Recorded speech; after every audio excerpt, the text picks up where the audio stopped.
Vous écoutez Taoui FM. Aujourd'hui, je reçois Mathilde Pépin qui vient nous parler du Upa Nui. Voilà, tout à fait. C'est quoi le Upa Nui ? Voilà, c'est ça ta question. Oui, parce que bon, on sait que ça existe, mais peut-être que pour nos auditeurs qui ne connaissent pas la traduction ou la signification. Oui. C'est rentré complètement dans les mœurs. Hein. C'est un concours de danse et de musique, orchestre, qui prend effet sur toute la Polynésie. Donc, c'est-à-dire que le jury se déplace dans toute la Polynésie, aux Australes, au Tuamotu, au Gambier, aux Marquises et bien sûr sur Tahiti et Moorea. On sélectionne tout d'abord en casting, on va dire c'est les quarts de finale. Hein. Nous on appelle ça les sélectifs, donc on sélectionne des groupes qui après sont en demi-finale et ensuite en finale. Donc en danse moderne, en danse aparima, donc traditionnelle, et en orchestre. Alors là, ça y est, vous avez fait le tour des archipels ? Là, ça y est, on a fait le tour, voilà, on a fait déjà... Tu t'es baladé aussi avec ? Tu étais dans le jury ? Ouais, je suis allée à Taha. C'était bien. Je devais aller aux Marquises, mais par faute de restrictions budgétaires, on va dire, on a réduit l'équipe, mais je suis allée à Taha. C'est génial parce qu'on est vraiment avec la population, on est logé chez les gens, on côtoie les danseurs du soir, les musiciens, donc c'est vraiment super intéressant à faire. Et ils ont été prévenus comment, par exemple ? C'est le bouche à l'oreille ? Comment vous procédez pour lancer les festivités comme ça ? Alors écoute, on en est à la 7e année, donc c'est presque trop facile en termes de com parce que les gens attendent. Voilà, donc ils savent. Les jeunes attendent. En général, c'est pris en charge par des associations dans les communes, par des élus, par des groupes. Il y a des référents. Donc, c'est quelque chose qui est mis en place déjà. Et d'année en année, ils attendent. Donc, en fait, on a déjà des contacts.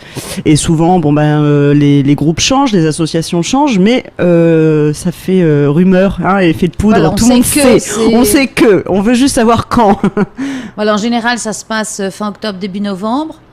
Alors finale. Il me semble que l'année dernière, oui voilà, ça avait commencé au mois d'avril, il me semble, quelque chose comme ça l'année dernière. Mais là depuis, alors l'équipe, on est en train de travailler dessus depuis le mois d'avril de cette année et tout au long des mois. Donc il y a eu tout d'abord l'élagage, la com, la recherche de partenaires. Oui, parce que tous les niveaux sont acceptés au départ. Tous les niveaux sont acceptés. La seule contrainte, c'est d'avoir entre 12 et 25 ans. Oui. Après, trop tard, c'est... Après 25 ans, c'est trop tard. À la capa, tout le monde a la capa. Voilà, non, c'est un projet qui est impulsé et réalisé et créé par l'Union polynésienne pour la jeunesse, donc c'est pour les jeunes. Et par les jeunes aussi, je dirais, puisqu'on écoute quand même à mesure des années les doléances des gens. Oui, ils en profitent pour parler, pour dire les critères. Les critères sont-ils toujours les mêmes ? Oui, plus ou moins. Oui, plus ou moins. Les critères sont plus ou moins les mêmes. L'année dernière, on avait la catégorie orchestre qui était scindée en 2 catégories. Cette année, on en a fait qu'une parce qu'on se rend compte. C'est-à-dire orchestre. Il y avait ce qu'on appelle Kaina. Oui. Et puis un petit peu plus romance quoi. Mais là on a tout mis ensemble, mais on se rend compte quand même d'année en année qu'il y a de moins en moins de jeunes qui choisissent cette catégorie-là. Bien sûr, d'après toi, qu'est-ce qui explose ? Tout ce qui est un petit peu contemporain, non ? La danse moderne, voilà. La danse moderne. Donc voilà, on est en train de... Peut-être encore plus dans les îles, parce qu'ils ont envie de s'extirper aussi. Oui, et on a des belles surprises dans les îles.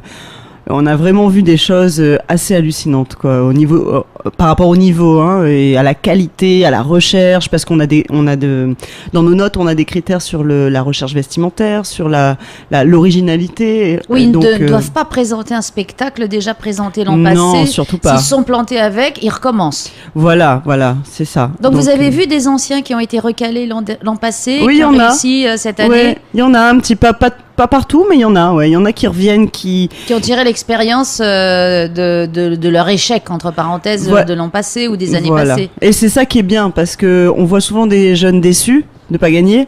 Oui, c'est normal. C'est normal. Alors on leur explique à chaque fois que ils ont quand même eu le courage d'être là et on les incite à revenir et il y en a qui reviennent, donc c'est du bonheur, quoi. L'erreur ou l'échec apprend de toute façon. Tout à fait. Et puis c'est pas des échecs. Déjà le fait d'être inscrit, d'être passé devant un jury. Ils passent. Alors ils sont des groupes de combien ? C'est limité ? Oui, alors c'est 6 en danse et 3 en orchestre. Ah, c'est très calé quand même. C'est très calé, oui. C'est un concours, attention. Voilà, non, je voulais savoir si c'était entre 6 et 8 non, 6. Ni plus ni moins. Et après, vous payez, les déplacements sont pris en charge, le logement, lorsqu'il y a les finales et demi-finales. Voilà, on fait venir les jeunes. Enfin, pour les demi-finales cette année, on a été obligé de faire sur Tahiti des vraies demi-finales. Et sur les îles, je dirais pas des fausses, c'est pas vrai, mais on a fait sur vidéo. On n'a pas pu se déplacer parce que, effectivement, c'est un peu la crise. C'est un petit peu la crise voilà. Et on la ressent vraiment très très fort au niveau du budget du Upanui cette année. Donc on a fait les demi-finales des îles sur vidéo.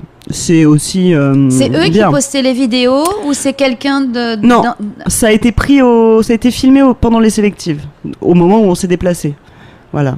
Donc et puis maintenant donc la finale, oui effectivement pour la finale par contre là les jeunes viennent, donc là on attend près de 150 jeunes, un petit peu moins de 150 jeunes. Ah carrément. Oui carrément, qui vont arriver entre le 31 octobre et le 1er novembre. Oui parce que la finale a lieu. La finale a lieu le samedi 3 novembre. Cette année petite nouveauté, tout le monde s'attendait à ce que ce soit sur Tohata, eh bien non. Cette année nous faisons la finale au complexe sportif de la Punaru à Punauia, hein. Tout simplement parce que c'est un lieu qu'on a envie de faire vivre, parce que maintenant l'UPJ est placé là-bas, on a nos bureaux là-bas. Hein, ça fait 1 an qu'on s'est déplacé de la ville au complexe sportif. Donc c'est vrai que c'est un endroit qu'on commence à maîtriser puisqu'on est situé là-bas. Donc on a eu envie de faire la demi-finale là-bas. C'est-à-dire ça va se passer à l'intérieur ou à l'extérieur ? Dans le stade. Dans le stade. Voilà. Donc il faut croiser les doigts pour que vous ne soyez pas arrosé. Et non, on ne sera pas arrosé. On a fait la commande du soleil. De nuit, ça se passe de jour ou de nuit ? Le soir. Ah, donc le soleil, c'est un petit peu embêtant. Voilà, non mais bon. De lune, peut-être. Voilà, la lune, exactement. Alors, il y a combien de membres du jury ? Alors, sur les sélectives et sur les demi-finales, en général, c'est entre 3 et 5. Et sur la finale, c'est 7. C'est toujours un nombre impair. Hein, oui, pour qu'il n'y ait pas de litige, voilà. On essaye de regrouper dans le jury des membres de l'UPJ, enfin des gens de l'UPJ, des danseurs, des artistes, des un peu plus administratifs. On essaye de mélanger les personnalités. Et d'ailleurs, ça y est, le jury est calé là ? Est en cours. On a toujours le même président du jury qui est Teiva Manoy et qui fait un peu son jury à sa sauce, quoi. Mais c'est en cours. Oui, de façon à ce que tout le monde soit impartial. Et, voilà, tout à fait. Qu'il n'y ait pas des gens avec des choix déjà définis. Voilà. Non, on essaye de mélanger les gens. Il y a beaucoup de revendications après, non ? Pas vraiment, non, pas vraiment. De toute façon, nous, on invite toujours les groupes, s'il y a quelques revendications que ce soit, on invite toujours les groupes à prendre rendez-vous, à venir nous voir, parce qu'on a des feuilles de notation. Je veux dire, c'est transparent, il y a des critères. Ils connaissent les critères. Oui. Mais j'ai un de mes collègues qui dit les points parlent. C'est tout à fait ça. Les points parlent. Après, s'il y a des petites égalités, des choses comme ça, forcément, il y a discussion. Mais peut-être le coup de cœur du jury. Oui, mais c'est rare. En général, les points parlent très très bien. Alors, quels sont les critères ?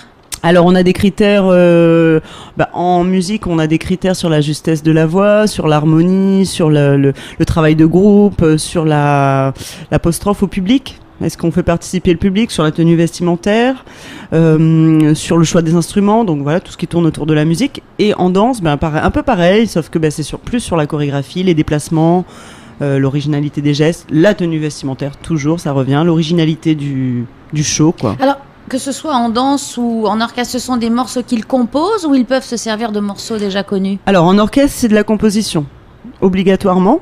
Et en danse, non, c'est ce qu'ils ont envie de. Oui, c'est la chorégraphie danser, qui doit être originale et pas l'accompagnement musical. Mais en orchestre, oui, toujours, c'est de la création. Voilà, toujours sur un thème, parce que tous les ans, sur le Upanui, on a plus ou moins un thème, on va dire. En général, c'est la prévention. Cette année, c'est le safe sex. Et attention, pas le self-sex. Il y a quelqu'un qui m'a dit ça la dernière fois. Je dis, c'est pas tout à fait pareil. Plus safe si c'est self. Voilà. Donc on n'attrape pas de maladie. Mais voilà, c'est les maladies, c'est les préservatifs. Faire prendre conscience aux jeunes que il faut faire attention maintenant. Ah, donc il y aura des préservatifs géants qui vont danser ou quoi ? Bien sûr, bien évidemment. Oui, c'est rigolo aussi. Ça sera le chapiteau, c'est un préservatif géant.